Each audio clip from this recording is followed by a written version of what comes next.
वर्तमान सरकार का जो फांसीवादी एजेंडा है उसको बेनकाब करने के लिए और आगे मजदूर वर्ग की मुक्ति का जो रास्ता है उस पर चलने के लिए आज यहाँ एकजुट हुए हैं।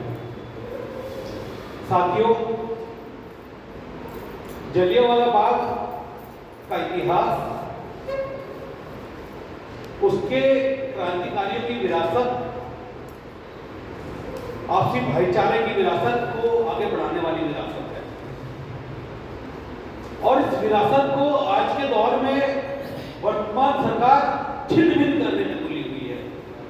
साथियों ने बताया कि जो भारत है, जो हिंदुस्तान है, वो एक गुलदस्ते की तरह है जिसमें भांति भांति के फूल खिले हैं और ये वर्तमान सरकार केवल एक फूलों का, एक तरह के फूलों का गुलदस्ता बनाना चाहती है जो कि कहीं से भी स्वीकार्य नहीं है। साथियों, ये जो सरकार है ये इतिहास को बहुत तोड़ के पेश करती है। ये इतिहास की बात तो करती है लेकिन इतिहास को बहुत गलत तरीके से पेश करती है। जिस हम हिंदू फांसीवाद पर बार बार लंबे समय से यहाँ चर्चा कर रहे हैं और 2-3 शब्द हिंदी, हिंदू, हिंदुस्तान, ये शब्द बार बार हमारे बीच आ रहे हैं। यदि हम इनकी बातों पे जाए जिससे ऊर्जा ले रहे हिंदी की बात करते हैं कि हिंदी श्रेष्ठ, हिंदू श्रेष्ठ, हिंदुस्तान श्रेष्ठ, तो अगर हम इसकी असलियत को खोलने पे आएंगे तो हम ये पाएंगे कि ये जो भाजपा सरकार, ये जो संघ का एजेंडा, ये कहते हैं कि हमारी जो भाषा हिंदी है, ये उत्तर की जो तमाम सारी भाषाएं हैं जिसमें सिंधी से लेके, पंजाबी से लेके, गुजराती से लेके तमाम सारी उत्तर की जो भाषाएं हैं वो ये कहते हैं कि संस्कृत से निकली हुई भाषाएं। ये कहते हैं कि जो तमाम सारी दक्षिण से निकली हुई भाषाएं हैं ये भी संस्कृत से निकली हुई है जिसमें कन्नड़, तेलुगु, तमाम सारी भाषाएं शामिल हैं। लेकिन वर्तमान दौर में देखें तो ये तस्वीर बहुत साफ हो जाती है कि हिंदी भाषा बोलने वाले प्रदेशों की संख्या बहुत सीमित है। अगर हम देखेंगे कि उत्तराखंड में हम लोग रह रहे हैं तो उत्तराखंड में हिंदी भाषा है ना, या यूपी में से लेके या थोड़े से और 2-3 स्टेटों में, बिहार से लेके कुछ एक स्टेटों में हिंदी भाषा को बोलबाला है। बाकी पूरा देश तो अलग अलग भाषाएं बोलने वाला देश है। तो यानी कि इनकी ये जो भाषा का जो ये 3 करके झूठ बोलते हैं ये अपना में भर्ती पाते हैं। तो साथियों, ये जो इनकी हिंदी जिस तरीके से पेश कर रहे हैं आज की तारीख में वो ठीक वैसी है भी नहीं। ये हिंदी की बात तो करते हैं लेकिन इनके व्यवहार में कुछ और झलकता है। क्या झलकता है?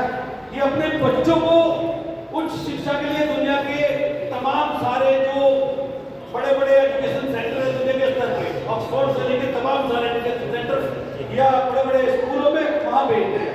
वहां हिंदी नहीं पढ़ाई जाती है, वहां अंग्रेजी से लेकर तमाम सारी भाषाओं को जानने समझने के लिए भेजा जाता है और हमसे हिंदी पे लेक्चर देते हैं कि हिंदी को अपनाना चाहिए, हिंदी हमारी राष्ट्रीय भाषा है। और ये हमें कहते हैं कि हिंदी अपनानी चाहिए, जबकि वास्तविकता यह है कि इनके छोटे से छोटे भैया नेता भी अपने तमाम सारे बच्चों को तमाम सारे कम्युनिटी स्कूलों में भेजते हैं जहाँ की आज की तारीख में हिंदी वर्तमान जो हमारी जीवन पद्धति है उससे कहीं मेल खाती नहीं। इसे ठीक ऐसे समझे कि यदि इनके हिंदी के कुछ श्लोकों को हम पढ़ लेंगे, सुन लेंगे, इनकी हिंदी भाषा में और गहनता से जाएंगे तो हमें हमारे पल्ले भी नहीं पड़ेगी। उसे कैसे समझे कि इस लोग चलते सौदरी मादकता अधिकाय या खात वैराग है वहां खाए बह रहा है। अब इसे किसे समझ में आ रहा है? ये आम जीवन की किसकी जीवन पद्धति से जुड़ी हुई चीजें किसी समझ में नहीं आ रही है ना। तो ये इनकी हिंदी भाषा की खोखलेपन को दिखाता है। वहीं जब ये कहते हैं कि संस्कृत मूल भाषा है ना, हमें संस्कृत की तरफ बढ़ना चाहिए, वेदों की तरफ बढ़ना चाहिए, तो साथियों जब ये कहते हैं कि संस्कृत की तरफ बढ़ना चाहिए तो फिर ये तमाम सारे श्लोक बेमानी हो जाते हैं कि मां निषाद प्रतिष्ठान तो मामला शास्त्र जिसमें या तुरंत जी की तुना देकर वो भी काम हुई तो नहीं समझ पाएगा दोस्तों, किसी को समझ में नहीं आएगा। यानी कि वर्तमान की पद्धति से बिल्कुल बेमेल चीजें बात बताते हैं ये लोग और कोई आदमी इस पर चलने को तैयार नहीं है। है। यदि हम बोलियों की बात करेंगे तो बोलियों का इतिहास हजारों साल पुराना है। हजारों साल पहले भारत के अंदर बोलियां पैदा हुई, ये बात ठीक है। तो ये जो बोलियां हैं ये भी पूरे देशों में एक जैसी नहीं थी, है ना। बोलियां भी अगर हम हिंदी की बात करेंगे या इससे जुड़ी हुई इन बोलियों की बात करेंगे तो ये जो दिल्ली के आसपास का जो क्षेत्र है ना, यहाँ पे हिंदी बोली, हिंदी से जुड़ी हुई अवधि से लेके ये तमाम सारी जो भाषाएं ये बोली जाती थी। जैसे हम उत्तराखंड में है तो गढ़वाली से लेके कुमाऊनी बोली जाती है, लेकिन हिंदी का अंदर एक जैसा है ना। भोजपुरी से लेके, है ना, ये जो तमाम सारी भाषाएं है ये हिंदी भाषी है। जैसे राजस्थानी से लेके, है ना, और ये क्या कहते हैं हरियाणा से लेके हिंदी क्षेत्र की बैठे, यानी दिल्ली के आसपास का जो क्षेत्र है वहां पे हिंदी का बोलबाला था, हिंदी भाषा का, बोली का, हिंदी बोली का, भाषा नहीं बोली का। साथियों, देश के अंदर जब मुगल आते हैं तो लगभग 13वीं सदी के अंदर, 13वीं सदी में जब मुगल आते भारत के अंदर तो वो हिंदी का प्रचार प्रसार करने में उनकी भूमिका बनती है। वो इसलिए क्योंकि इसमें उनका स्वार्थ था। यदि हम किसी देश पर शासन करना चाहेंगे तो हमें वहां की भाषा जानना जरूरी है। तो इसलिए उन्होंने हिंदी का प्रचार प्रसार किया और हिंदी को जाने समझने के लिए तमाम सारे उनके जो कवि थे उस दौर के, उन्हें लगाया। उन्होंने हिंदी में तमाम सारे, मतलब उस दौर में तमाम सारे राजस्थान से लेकर तमाम सारे लोग पैदा हुए, लेकिन उनकी भाषा भी जब वो भारत के अंदर आए तो उनकी भाषा हिंदी नहीं थी। उनकी भाषा अगर हम बात करेंगे तो वो जो लोग आए थे वो तुर्की अफगानिस्तान की तरफ से आए थे। भारत के अंदर जब मुगल आए थे तुर्की अफगानिस्तान से आए तो उनकी भाषा तुर्की थी, है ना। तो और उनकी धार्मिक भाषा जो थी अरबी थी, है ना, जैसे कुरान वगैरह जो चीजें थी। अब इन भाषाओं के माध्यम से शासन नहीं किया जा सकता था, तो उन्होंने फिर हिंदी के आपस में तालमेल, फ्यूजन पैदा हुआ, जिसके फ्यूजन से, जिसके मिक्सचर से उर्दू पैदा हुई। यानी कि उर्दू दुनिया के केवल भारत के अंदर बोली जाने वाली भाषा है, ना दुनिया के किसी हिस्से में उर्दू नहीं बोली जाती है। यानी कि उर्दू भी हिंदी और इसके मिश्रण से ये भाषाएं पैदा हुई।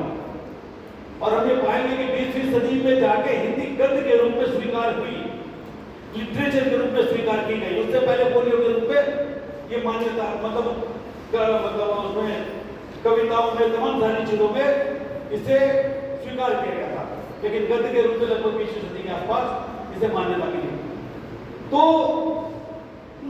इस तरीके से जब वो हिंदू और मुसलमान की जब बात करते हैं और इतिहास से रोशनी लेने की बात करते हैं तो हमें साफ समझ में आ जाता है कि ये जो लोग हैं इनका जो मकसद है इतिहास को तोड़ मरोड़ कर हमारे सामने पेश कर, जो जनता के बीच में जो धार्मिक उन्माद पैदा करके, फर्जी राष्ट्रवाद पैदा करके, जनता को आपस में लड़ाकर और जनता के जो मूल मुद्दे हैं उनसे उसका ध्यान भटकाने का प्रयास वो लोग लगातार कर रहे हैं। आज की तारीख में जो तमाम सारे जो मुद्दे हमारे सामने आते हैं, चाहे वो लव जिहाद का मामला हो, अब कौन किससे शादी करेगा, कौन किससे प्रेम करेगा, क्या कोई तय कर सकता है? ना तो इतिहास में तय किया, ना आज तय कर सकता है। साथियों, ये आदमी की शक्ल देख के नफरत करना सिखा रहे हैं, यानी एक धर्म को दूसरे धर्म के खिलाफ लड़ाने के लिए तमाम सारी चीजें कर रहे हैं, जिससे कि जो हमारी मूलभूत समस्या, हमारी मूल समस्या रोटी की समस्या है। आज की तारीख में अगर हम भारत के बारे में बात करेंगे, कुपोषण में आज की तारीख में दुनिया के सबसे निचले पायदान की तरफ चलता जा रहा है, हम इस पर चर्चा नहीं करेंगे। यानी लोग रोटी के लिए तरस रहे हैं, न्यूनतम न्यूट्रिएंट्स मिलने चाहिए, आज इस पर चर्चा नहीं हो रही है। आज शिक्षा का स्तर कितना घटिया होता जा रहा है, आज वैज्ञानिक शिक्षा दूर होती जा रही है।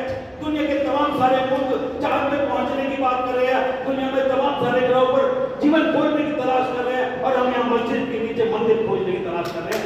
यहाँ साथियों इस तरीके से विश्व गुरु माना जाएगा। निश्चित तौर पर ये विश्व गुरु की कल्पना ये केवल हमें कूप मंडूक बनाने के लिए की जा रही है। वर्तमान समय में इनकी कलाई खुल जाती है, बिल्कुल खुल जाती है।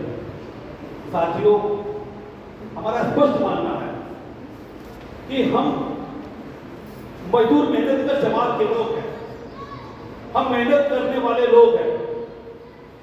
इस दुनिया के अंदर तमाम सारे संसाधन हम अपनी मेहनत से पैदा करते हैं। सुई से लेके जहाज तक सारी चीज हम लोग पैदा करते हैं। अगर इस दुनिया में से श्रम को निकाल दिया जाए, मेहनत को निकाल दिया जाए, तो ये दुनिया कुछ चीजों का ढेर हो जाएगी।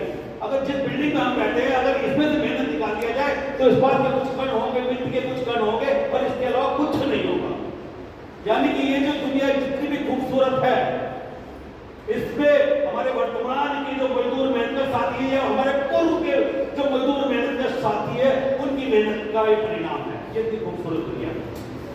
और इस खूबसूरत दुनिया को ये चंद कॉर्पोरेट घरानों के सुपुर्द करना चाहते हैं। साथियों, इस पर अंकुश केवल और केवल मजदूर वर्ग ला सकता है, क्योंकि इतिहास हमें सिखाता है।